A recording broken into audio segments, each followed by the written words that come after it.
Hey everyone, I'm Sean Vincent Biggins, and welcome to the 12th episode of my quarantine-induced web series, Old T-Shirt Tuesday! Old T-Shirt Tuesday! This is the third consecutive episode where we'll really be going in chronological order.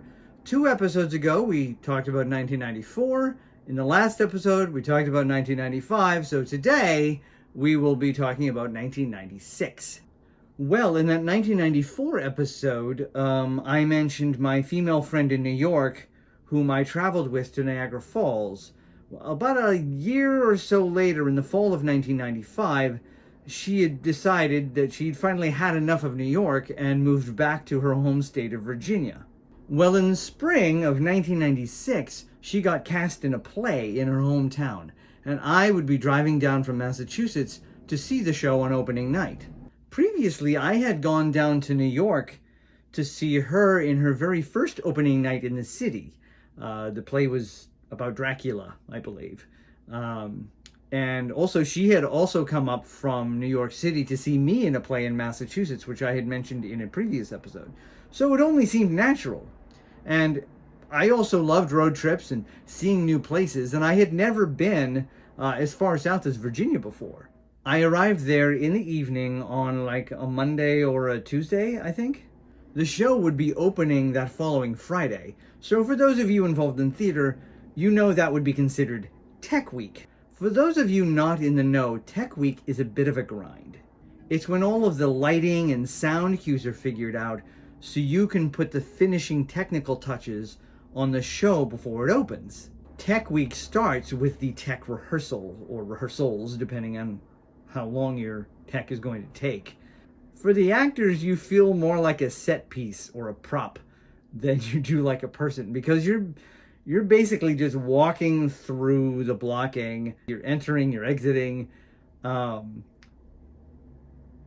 crossing the stage here, you're crossing the stage there. You're saying very little of the dialogue. It's usually only like your last line right before a lighting change has to happen or a sound cue has to come in.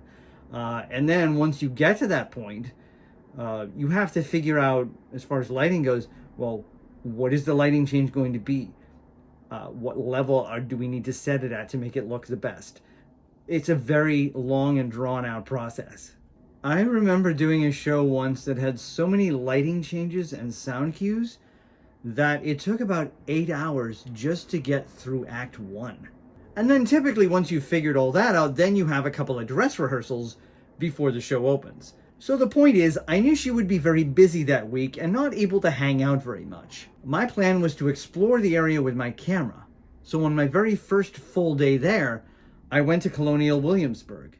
As I've said before, I'm a big history buff, and the American Revolution is my favorite subject because I grew up like 5 miles from where the whole war started.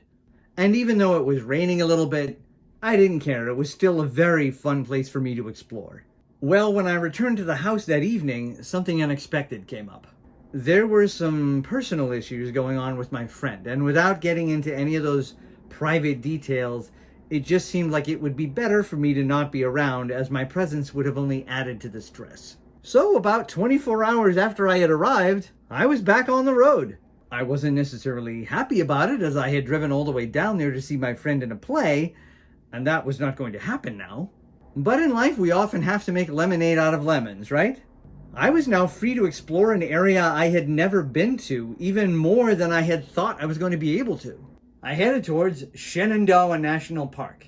Of course, it was dark out, so I just got as close to the park as I could, and then grabbed a hotel room for the night. The next morning, I drove into Shenandoah, and it is such a beautiful place. It was early springtime, so it was still pretty cold, and there was a good amount of snow still in the mountains. On my way out of Shenandoah, I stopped at the gift shop and bought this lovely t-shirt. It's held up very well over the years, and I actually still wear it occasionally. Well, I went on to visit Washington, D.C., which I hadn't been to since a school field trip when I was in 6th grade. I made a brief stop in Baltimore to take a peek at the relatively new Oriole Park at Camden Yards. Unfortunately, there was no game going on, but I was able to get a glimpse of it through a fence out behind the stand in right field. From Baltimore, I made my way towards Gettysburg National Military Park in Pennsylvania. As a history buff, the Civil War is another one of my favorite topics. It was also my dad's favorite topic. He had tons of books on the Civil War and Abraham Lincoln, and we had just recently watched the movie Gettysburg together. So getting to visit this hallowed ground was very exciting for me.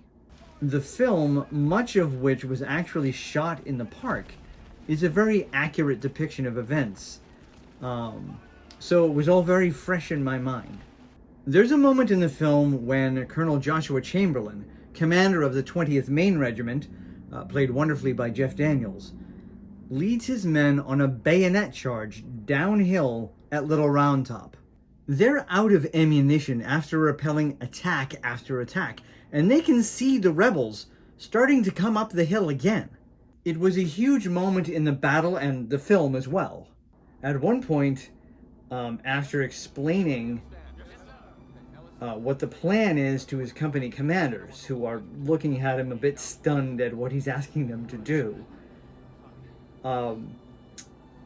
Chamberlain, aka Jeff Daniels, shouts, "Bayonet!"